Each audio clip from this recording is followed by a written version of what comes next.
The Galactic Empire's recruitment broadcast echoed across the stars, transmitted through every known communication channel.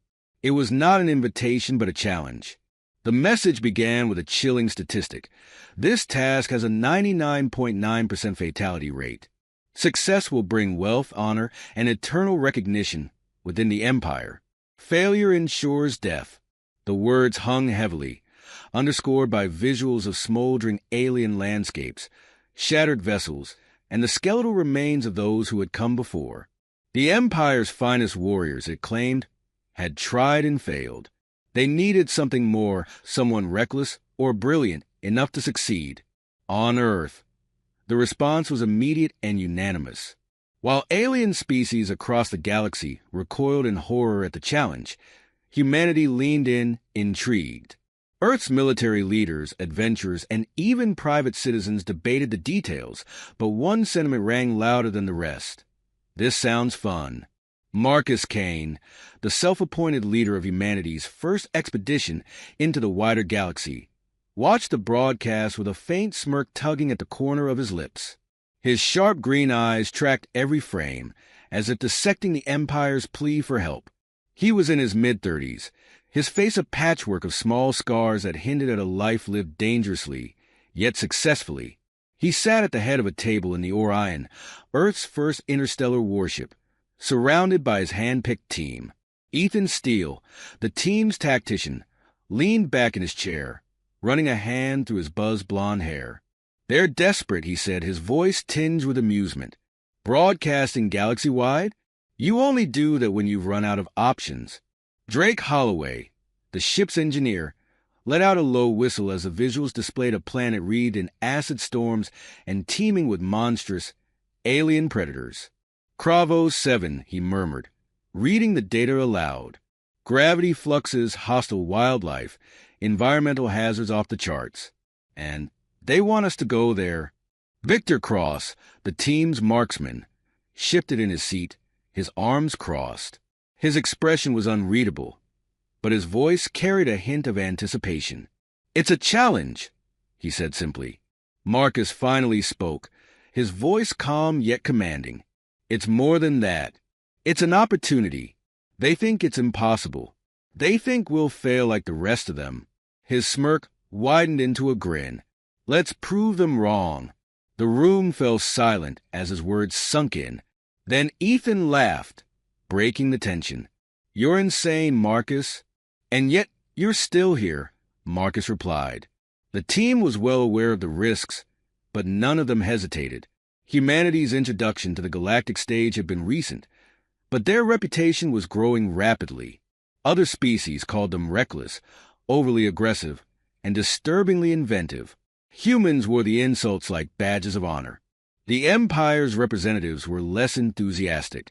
When Marcus submitted Earth's application for the task, the initial response was stunned silence. Then came the questions. "You understand the conditions of Kravos 7, an Empire official asked, his voice clipped and incredulous. His holographic projection flickered in the briefing room of the Orion. The alien, a tall, willowy creature with translucent skin and glowing blue eyes, regarded Marcus and his team with something bordering on pity. Marcus nodded. "We've reviewed the data. We're ready. Your species has no precedent for missions of this magnitude," the official countered. "You lack the experience. We'll manage," Marcus interrupted, his tone sharp but not disrespectful. "Unless you're planning to tell the entire galaxy the Empire turned down the only volunteers willing to take this on." The alien hesitated, his glowing eyes narrowing. "Very well," he said finally. "But understand this. Failure will not be seen as bravery. It will be seen as proof of humanity's hubris." "Noted," Marcus said with a grin. With that, the team was officially authorized to undertake what was now being referred to as the elite task. Preparations began immediately. Ethan pored over the Empire's data, mapping out possible routes through Kravos 7's shifting terrain. Drake worked tirelessly in the ship's engineering bay, fine-tuning their equipment for the planet's extreme conditions. Victor spent hours in the simulation room, practicing his aim against projections of Kravos 7's known predators. Despite the gravity of the mission, the team's camaraderie never wavered. In the mess hall one evening, Drake voiced what they were all thinking. "You realize they're betting on us dying, right?" Marcus shrugged. "Let them. It'll make success that much sweeter." Victor smirked. "They'll probably write it off as a fluke." "They can call it whatever they want," Ethan said, raising a glass. "As long as we walk away alive." When the day of departure arrived, the Empire arranged a small ceremony to mark the occasion. It was more of a formality than a celebration. No one expected the humans to return. Marcus stood at the forefront, his team behind him, as the Empire's ambassador addressed the gathered crowd. "Today," the ambassador began, "we witness an act of bravery, or perhaps folly, unlike any we have seen before. The human species, new to our galactic community, has volunteered for a task that has defeated even the most seasoned among us. While their optimism is commendable, let us temper it with realism. The odds are not in their favor." Marcus stepped forward, cutting the speech short. "Thank you for the vote of confidence," he said, his voice dripping with sarcasm. He glanced back at his team, then out at the crowd. "We'll see when we get back." The ambassador bristled, but Marcus didn't care. He had no interest in speeches or ceremonies. This was about the mission, and about proving humanity's worth to the galaxy.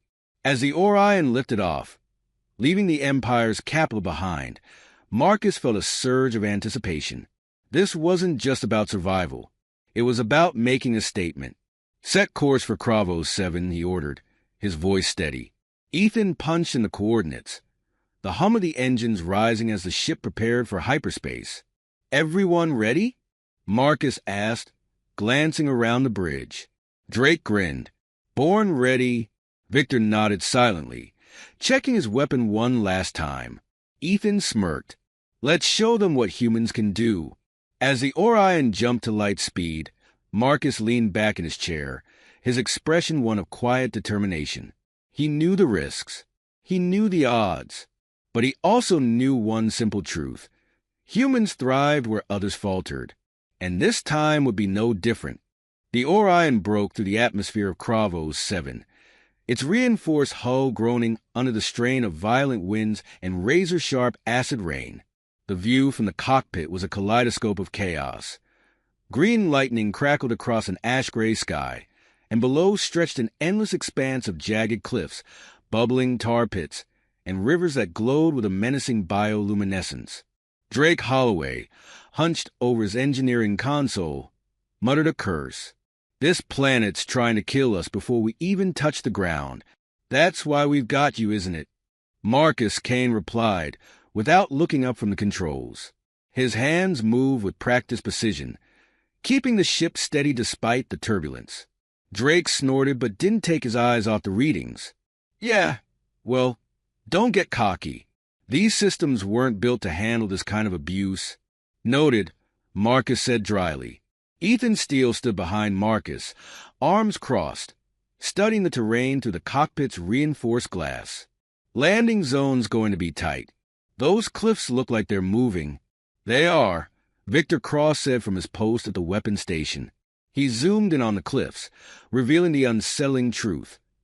The rocky formations were covered in enormous, slow-moving creatures that blended seamlessly with the terrain. "Living mountains," Ethan muttered. "Great. Anything else we should know?" Victor scanned further and froze. "Yeah. Swarm incoming. 10 o'clock. Marcus didn't hesitate. "Brace yourselves." The ship's automated systems blared a warning as the swarm came into view. Hundreds of winged predators, each the size of a small fighter craft, their serrated wings slicing through the storm like knives. The Drakthal had arrived. "Evasive maneuvers," Marcus ordered. The Orion veered sharply, engines roaring as it banked to avoid the first wave of attackers. The creatures screeched, their cries reverberating through the hull as they circled back for another pass. "Shields holding, but not for long," Drake said, his voice tight. "Victor, light them up," Marcus commanded. Victor grinned, his fingers flying over the controls. The ship's forward cannons erupted in a blaze of plasma fire, cutting through the swarm with surgical precision. Explosions lit up the sky as several Dracthyl disintegrated mid-flight, but more kept coming, their numbers seemingly endless. "They're adapting," Ethan said, watching the creatures shift their formation to avoid the cannon fire. "We're not going to win this in the air." "We don't need to," Marcus said. "Drake, find me a landing spot." Drake's eyes darted across his console. "There's a clearing about 2 clicks west, but it's not exactly ideal." "Define not ideal," Marcus said. "Acid pools, unstable ground, and, oh, great, more of those cliff crawlers." Marcus's jaw tightened. "It'll have to do. Hang on." The Orion dived sharply, the Dracthyl hot on its tail. Marcus pushed the engines to their limit, weaving through the storm with an almost reckless confidence. The ship rattled violently as it neared the ground, the clearing coming into view through the haze. "Landing gear deployed," Drake said, his hands a blur as he worked to stabilize the systems. "Victor, keep them off us," Marcus barked. Victor didn't reply. He was too busy firing, the ship's turrets swiveling to fend off the relentless swarm. Explosions rocked the air as more of the creatures fell, but it was clear they were outnumbered. With a bone-jarring thud, the Orion touched down. Marcus killed the engines and unbuckled his harness in one fluid motion. "Drake, keep the ship running. We might need a quick exit." Ethan, Victor, with me. The ramp lowered, and the team stepped out into the clearing, weapons at the ready. The air was thick with the stench of sulfur and something metallic, and the ground beneath their boots hissed as the acid rain fell. The Dracthyl screeched overhead, but they seemed hesitant to approach the ground. Marcus scanned the area, his instincts on high alert. "Why aren't they following us?" Victor asked, his rifle trained on the sky. "They're smart," Ethan said, his eyes narrowing. "They know something we don't." As if on cue, the ground beneath them shuddered. Marcus barely had time to shout a warning before the earth split open, and a massive, spiked appendage erupted from the ground. It belonged to a creature buried beneath the surface, its body hidden but its intent clear. They were intruders. "Move!" Marcus yelled, diving out of the way as the appendage slammed down where he'd been standing. Ethan rolled to his feet, firing a burst from his plasma rifle at the exposed limb. The shots left scorch marks but didn't slow the creature down. "Victor, take it out," Marcus ordered. Victor dropped to one knee, his rifle steady despite the trembling ground. He fired a single shot, the projectile piercing the appendage with a sickening crunch. The creature let out a deafening roar and retreated into the earth, but Marcus knew it wouldn't stay gone for long. "We're sitting ducks out here," Ethan said, his voice tight. Marcus pointed to the cliffs on the far side of the clearing. "We make for the rocks." "Move!" The team sprinted across the uneven ground, the acid pools hissing ominously as they passed. Another appendage burst from the ground, narrowly missing Ethan, but they didn't stop. They reached the cliffs, the towering formations providing some shelter from the rain and the Dracthyl overhead. Marcus leaned against the rock, catching his breath as he scanned the area. "Status?" he asked.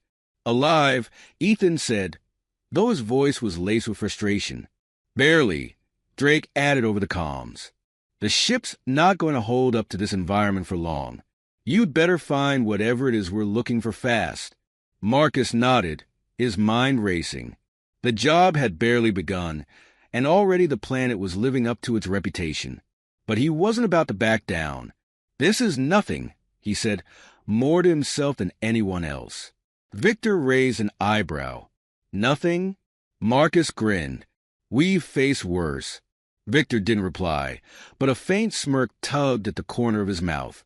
Ethan, however, was less amused. "I hope you're right," he said, peering into the distance, "because this place isn't going to give us a break." Marcus followed his gaze and felt his grin fade. In the distance, barely visible through the rain, was a structure. It was ancient and alien, Its design unlike anything they'd seen before. That's it, Marcus said, his voice steady. Ethan frowned. How do you know? Call it a hunch, Marcus said. The team exchanged glances, but no one argued. They had a mission to complete, and Marcus wasn't about to let anything, Dractho, acid rain, or whatever else this planet had in store, stand in their way. As they began their trek toward the structure, the storm intensified, the wind howling like a living thing. Marcus tightened his grip on his weapon, his every sense alert. The rain was unrelenting, each drop sizzling on contact with the team's armored suits as they made their way toward the ancient structure. The ground was treacherous, shifting with every step, as if the planet itself was trying to swallow them whole. Marcus Kane led the way, his rifle held at the ready, his eyes scanning for any sign of movement. This place is a nightmare, Ethan muttered, his voice barely audible over the howling wind. You're not wrong, Victor replied, his tone calm but his grip on his weapon tight. Stay sharp. As they approached the structure, its full scale became apparent. The building was colossal, its jagged spires reaching toward the storm-laden sky. The surface was covered in alien glyphs that pulsed faintly, as though alive. The air around it was thick, humming with a strange energy that made the hair on the back of Marcus's neck stand on end. Anyone else getting a bad feeling about this? Drake's voice crackled over the comms from the ship. Just focus on keeping the Orion running, Marcus said. We've got this. Sure you do, Drake muttered. Ethan stepped closer to one of the glyphs, his curiosity overriding his caution. These markings, they're not just decorative. They're a language. A warning, maybe. Can you read them? Marcus asked. Ethan shook his head. Not without more time. And something tells me we don't have much of that. Marcus nodded.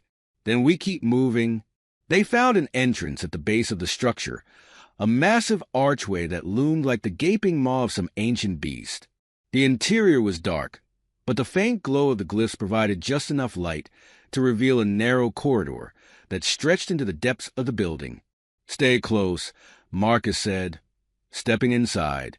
The air was colder here, carrying a metallic tang that made every breath feel heavy. The walls seemed to pulse in rhythm with the glyphs, as if the entire structure was alive. This place gives me the creeps, Victor said, his voice low.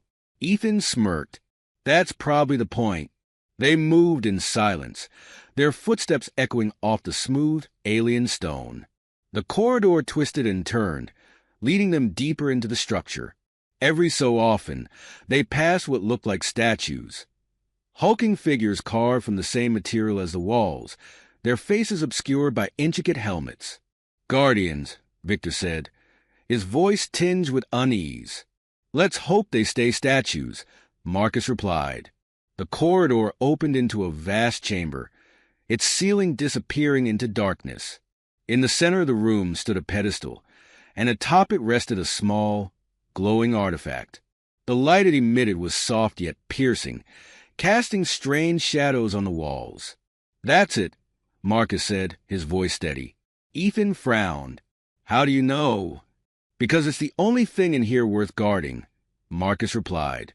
The team approached cautiously, their weapons at the ready. The air grew heavier with each step, the energy emanating from the artifact pressing down on them like an invisible weight.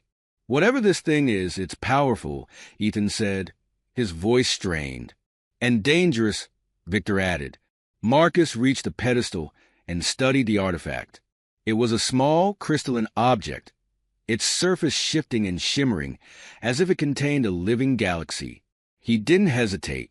Reaching out, he grasped it firmly. The moment his fingers closed around it, the entire chamber trembled. Marcus, what did you do? Ethan demanded, his voice rising. Before Marcus could respond, the statues lining the walls came to life. Their eyes glowed a deep red as they stepped forward, their movements slow but deliberate. Each one held a massive weapon that crackled with energy. Guardians, Victor said grimly, raising his rifle. Fall back, Marcus ordered. The team retreated toward the corridor, firing as they moved. The Guardians advanced relentlessly, their weapons discharging bursts of energy that scorched the walls and floor. One of the blasts narrowly missed Marcus, the heat singing the air around him. "These things don't go down easy," Victor said, his shots barely slowing the nearest Guardian. "Then we don't fight them," Marcus said. "We outrun them. Move." They sprinted down the corridor, the sound of the Guardians' heavy footsteps echoing behind them. The glyphs on the walls pulsed faster now, their light growing brighter as if the structure itself was reacting to the intrusion. Drake's voice came over the comms, panicked. "What's going on in there?" "The ship's picking up massive energy surges. We've got company," Marcus replied. "Prep for immediate departure." "Easier said than done," Drake shot back. "This storm's getting worse." "We'll deal with it," Marcus said. "Just be ready." The team emerged from the structure into the storm, the rain falling harder than before. The Drakthol were still circling overhead, but their attention seemed divided now, their screeches mingling with the distant roars of the Guardians. "We're pinned between a swarm and a death squad," Ethan said, his voice tight. "Then we make a path," Marcus said. Victor took position, his rifle trained on the approaching Guardians. "Go. I'll cover you. No one's staying behind," Marcus said firmly. Victor smirked. "Didn't plan on it. Just don't waste a head start." Marcus nodded, leading the team toward the Orion. The Guardians were slower in the open, their massive forms struggling to navigate the uneven terrain. Victor fired a precise shot, hitting one of them in the knee joint and causing it to stumble. "That won't hold them for long," Ethan said, glancing over his shoulder. "It doesn't have to," Marcus replied. "Drake, lower the ramp." The Orion's ramp descended, and the team scrambled aboard. The ship's engines roared to life as Marcus slid into the pilot's seat. "Strap in," he ordered. The Drakthol dug toward the ship, but the Orion's turrets roared to life, cutting them down before they could reach their target. The Guardians, undeterred, raised their weapons and fired. Energy blasts slammed into the ship's shields, causing the entire vessel to shudder. "Shields at 40%. Drake shouted. "Hold them," Marcus said, gripping the controls. The Orion lifted off, the storm raging around it. The Guardians continued to fire, their shots growing more erratic as the ship gained altitude. "Punch it," Ethan yelled. Marcus didn't need to be told twice. He engaged the thrusters, and the Orion shot into the sky, leaving Kravo 7's deadly surface behind. As they broke through the atmosphere, the team let out a collective sigh of relief. But Marcus's grip on the controls remained tight. "That was too easy," he muttered. Ethan raised an eyebrow. "Easy? Were we on the same planet?" Marcus didn't respond. His eyes were fixed on the artifact, now secured in a containment field. Whatever it was, it had nearly gotten them killed, and it wasn't done yet.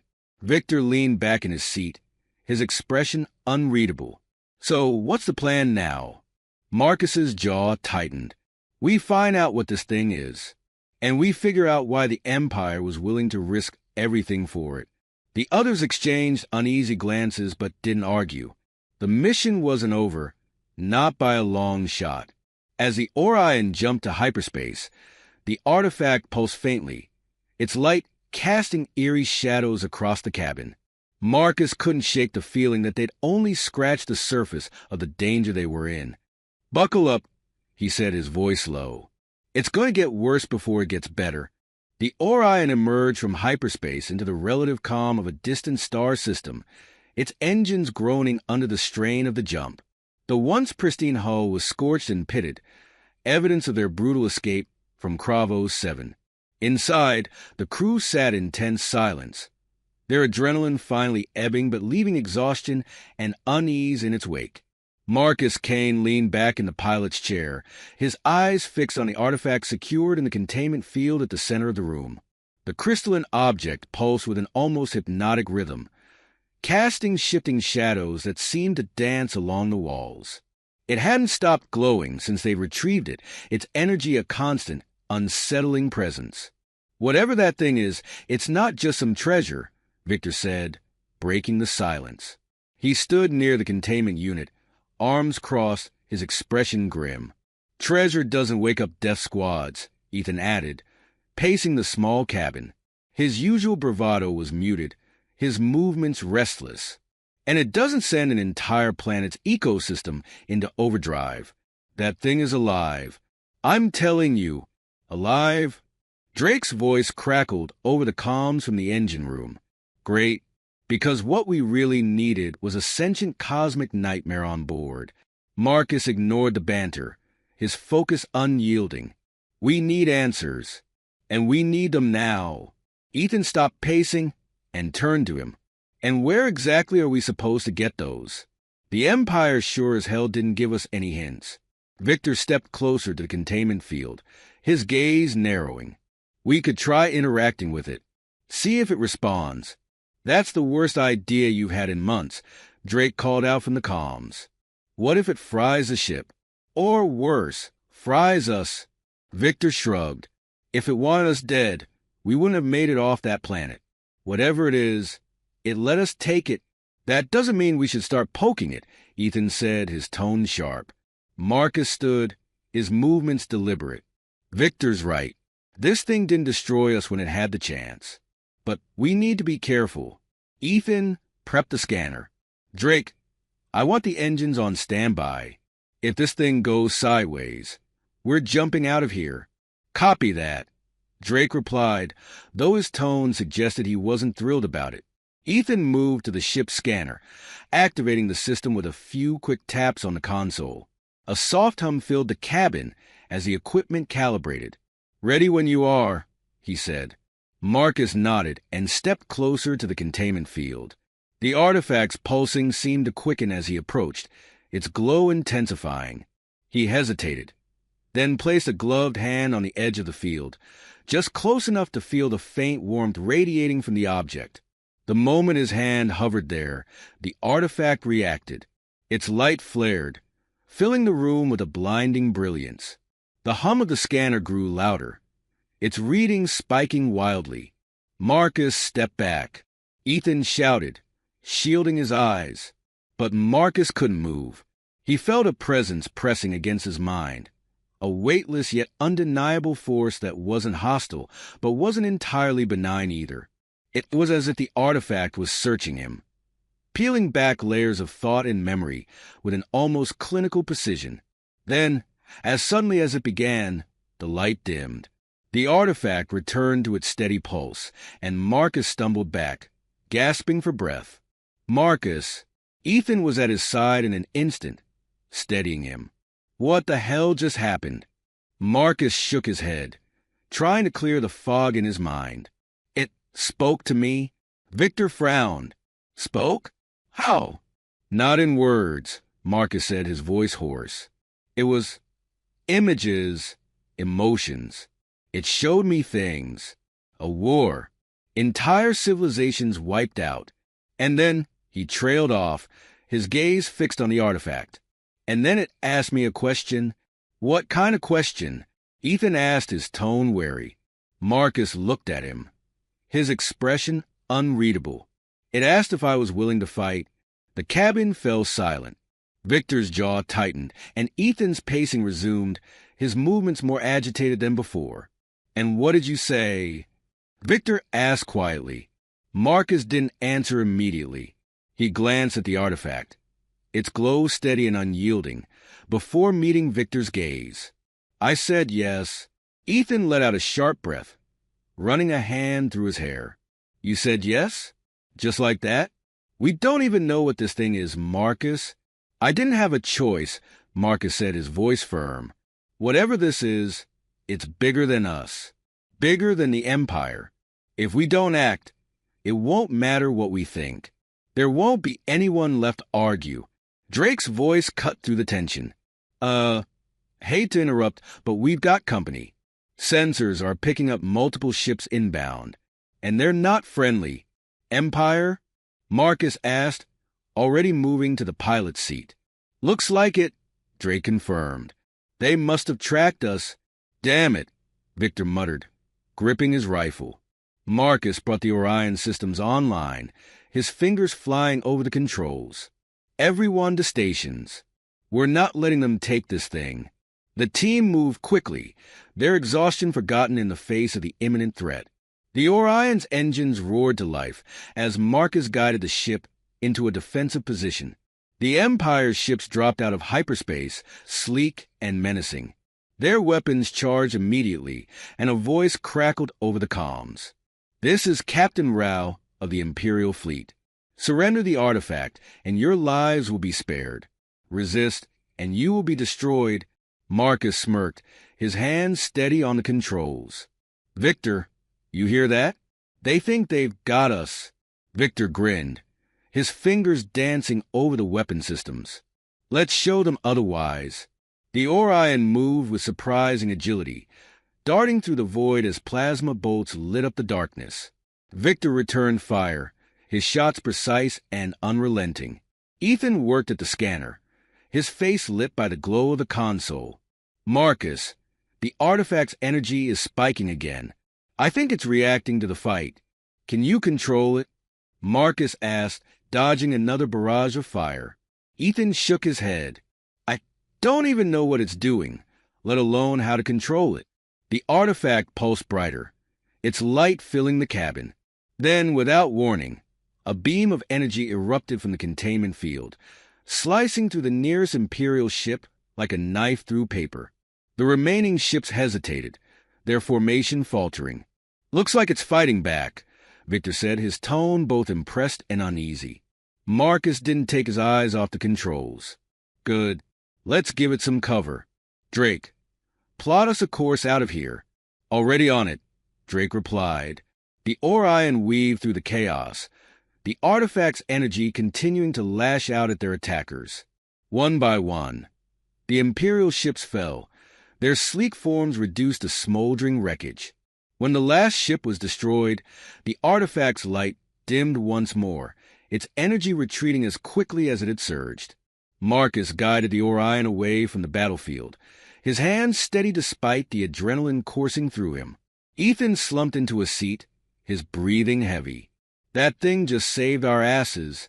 "Yeah," Victor said, his gaze fixed on the artifact. "But at what cost?" Marcus didn't respond immediately. His mind was racing, replaying the images the artifact had shown him. The war, the destruction, the question. "We're not done," he said finally, his voice steady. "Not by a long shot." The team exchanged uneasy glances, but didn't argue. They all knew the truth. Whatever they'd gotten themselves into, it was far from over. The Orion disappeared into the depths of space, the artifact's light pulsing faintly, a reminder of the fight still to come.